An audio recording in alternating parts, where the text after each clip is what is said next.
Hello, it's Shane here, Kambachu Project Farm.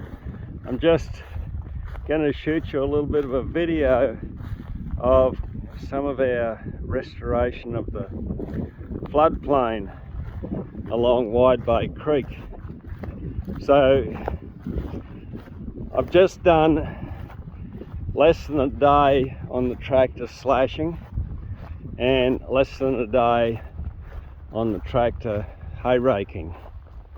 So we've got 3.2 kilometers of tree lines. So the initial preparation was to slash and rake this up into lines to create mulch that we've then gone and planted into. I've just completed a slashing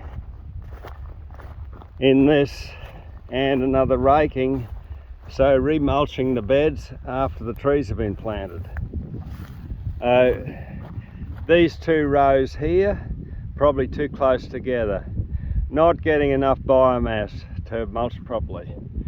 The other ones there, further apart, we've got enough room to get biomass to mulch the lines, but that's all part of the learning curve as we embark on this restoration of the floodplain project, the filtration zone.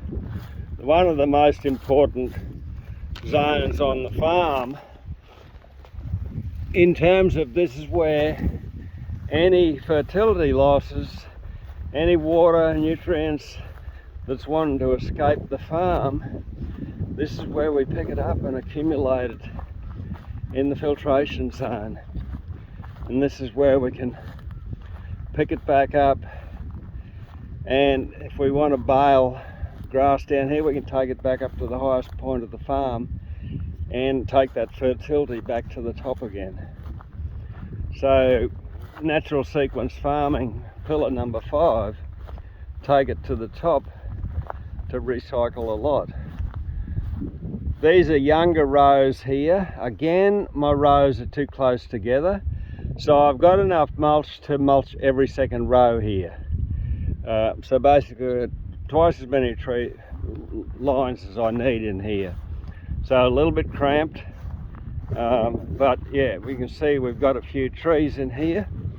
So this 3.2 kilometers of tree lines, what an awesome example of community coming together. So the planting of these trees, and I tell you, the plant spacing in these systems is 1 meter apart. Awesome community. Like, we've had 73 people show up, dig in and help with the planting of this new forest. Now, you know, it would have been easier for them to just, you know, hop out, get out their device, play a few video games, watch television, or go to the beach. But these 73 people put their hand up and said, we want to be part of restoring the health to Mother Earth. So we're going to contribute to this planting of trees on Kambachu Project Farm. These trees we're coming to here, they're the beginning of this project down here. These were planted now. December will be 3 years since these were planted. These have had zero attention, so they've been raised under the stun method. I've been grazing cattle in here. They've kind of savaged some of the trees, but we're getting good biomass here. This is the first time these trees have been mulched since they were put in. So they're probably going to suffer from shock after 3 years to suddenly get this attention of being mulched along the side. So this is a good width between these trees here. We've got enough room to get biomass for either line. So just rake from the center towards the trees, and then as we get going, later on, my plan is to start making hay in here, so we'll be able to rake from the trees towards the centre. Probably end up with 2 lines to run a baler over. This was too big a space between these 2 lots of trees. I've created another bed in the middle here. So 1 slashing and a raking, then we planted. That suppresses the grass enough to get the trees established, and I'm just remulching on the side just to keep on top of that perennial grass structure and give the trees a go. But you know, it's pretty awesome when you think that there's 3,200 odd plants in here, tube stock cuttings and seed bombs, and it's taken me less than 2 days to do the maintenance on this. Mow the biomass in between the rows and rake that onto the lines to create awesome mulch for the system. So I'll let you into a trade secret. This forest has been created totally with what I call internal funding.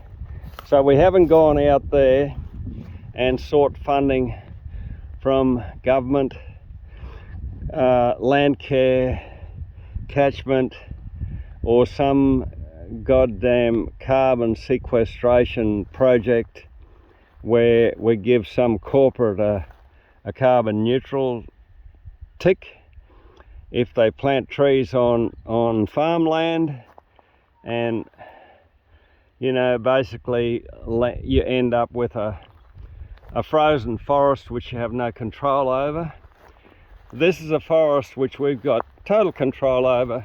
We can manage it as we see fit. We can do our production in here.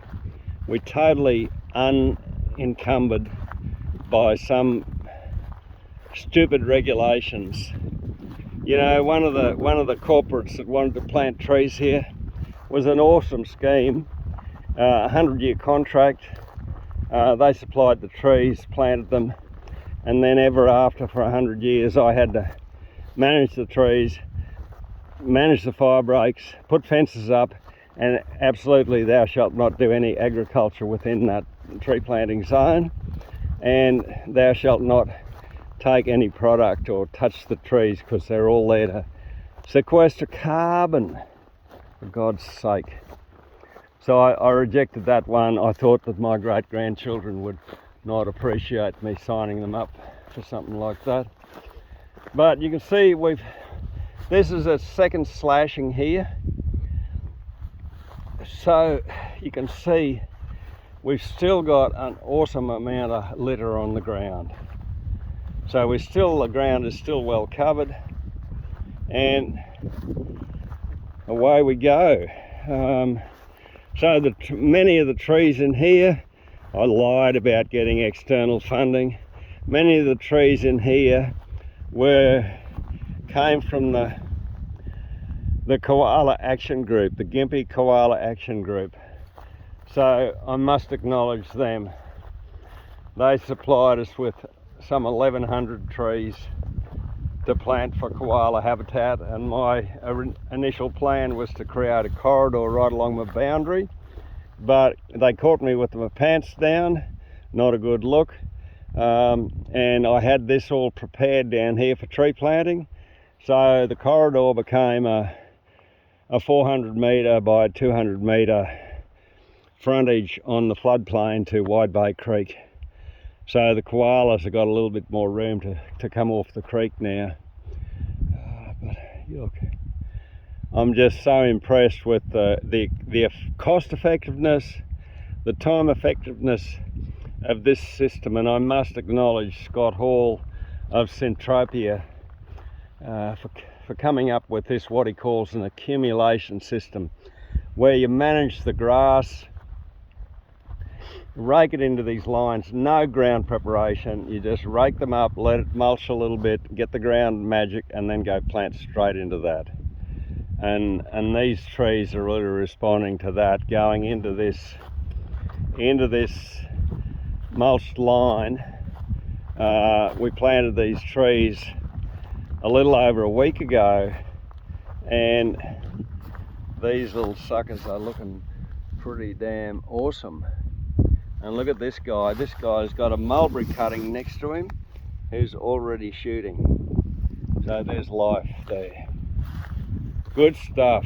So that's the catch up on this accumulation system. Thank you, Scott Hall, from the bottom of my heart.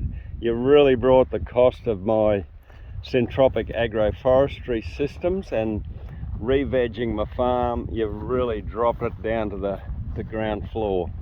I started this planting program with like $20,000 a hectare cost to get trees planted. Lots of external inputs, rock dust, compost, and trees that came from all over the place, all bought in. Hugely expensive. And then there was hay. There was some 600 round bales of hay that went into planting. I think we planted 7 hectares all up. Scary stuff. How could you ever get that money back out of agriculture? It's again a multi-generational deal. This is some area here which has got its first mulch lines. I'm going to let the biomass grow for a little longer before I cut, and I'm going to get a second mulching onto these lines before I plant. So I found that these lines, like one mulching is a little bit patchy. I've still got a fair bit of grass showing up in some of these lines, so I'm going to go a second mulching, make sure I've got a good clean bed to work into, and then I can plant. So this is my next, I've pretty much nailed 7 hectares there, the part of the floodplain. This next part here, I've got another 4 hectares in this paddock. I'll work on that next, and then I'll progress around the paddock. I've got another 4 hectares next to that, and then we go up into another 8 hectares further up. So basically we're going to end up with some 24 hectares of forest on this floodplain filtration zone. And in between, while we're waiting for the trees to come up, we'll be cutting mulch for the trees, but we'll also be cutting hay. So we're going to go into a hay production enterprise and probably start to plant, oversow some of these grass pastures with a little bit more diversity. Basically we've got in here, what do we got? Rhodes grass, Johnson's grass, Rhodes grass, Johnson's grass, Rhodes grass, Johnson's grass. So a really diverse pasture and a whole smorgasbord of what I call nature's cover crop mix, which is thistles, parthenium, clockweed, verbena, wild cotton. A nice smorgasbord of nature's delightful mixed multi-species cover crop, which we don't have to pay anything for. We just need to make little interventions. And like the last time I slashed this paddock, the first slashing of this paddock, I had next to no weeds. I had big body of standover feed from winter, from last summer's growth, and as I was slashing, the absence of weeds was really obvious, and the chief weed was dockweed in this heavy, like high magnesium soil. And after the slashing, I got an absolute smorgasbord of all the weeds in creation came up. So I'm now slashing that back in to feed the system, and we'll go to the next level. But yeah, I'm going to start putting some other species in here. One of my aims on this floodplain is to get more winter active species growing. It's a very summer dominated pasture, so when it frosts in the winter there's no feed value. It's just a lot of biomass to go back into the system, which is a good thing for the system. So there you have it. That's today's rant and rave on the Kambachu project farm filtration zone floodplain along Wide Bay Creek. Have a nice day. Bye bye.